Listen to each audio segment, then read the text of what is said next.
Good evening, I am Lisa Day. If you purchase a Michigan hunting or fishing license, you may soon see a big hike in your licensing fees.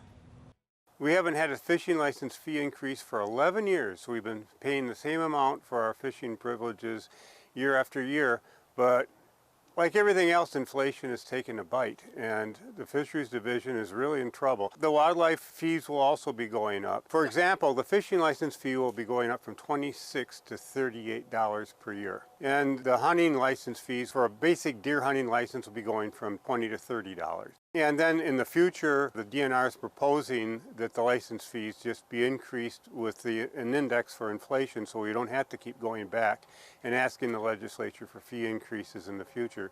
I don't know if all of this will pass exactly as proposed. It's still before the legislature. But the important thing to understand is that Michigan is the Great Lakes state. If you add up all the waters managed by all the states in the country and look at what Michigan has, Michigan manages nearly 30% of all those waters. And the hunters and the fishermen have to pay for just about all of it. If you think your tax dollars are helping to pay for our Great Lakes fisheries, you're mistaken. If you want to pay for the Great Lakes fisheries, buy a fishing license, because the legislature expects hunters and fishermen to pay for almost all of it. And it would be a lot more fair for the hunters and the fishermen if the legislature would step forward and say, hey, we'll match dollar for dollar the increases and help to fund these resources, because there's more than just hunting and fishing going on in the Great Lakes. If you walk these Great Lakes shorelines, the first thing you see on the beach is zebra and quagga mussel shells all over.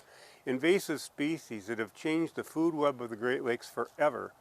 The hunters and fishermen didn't bring in zebra and quagga mussels. It was the politicians who wanted saltwater shipping to come into the Great Lakes. But the hunters and fishermen had to pay for the cleanup. You buy your fishing license for you and your spouse, and your kids, 16 years and younger, get to fish for free. It's really important that anglers contact their legislators.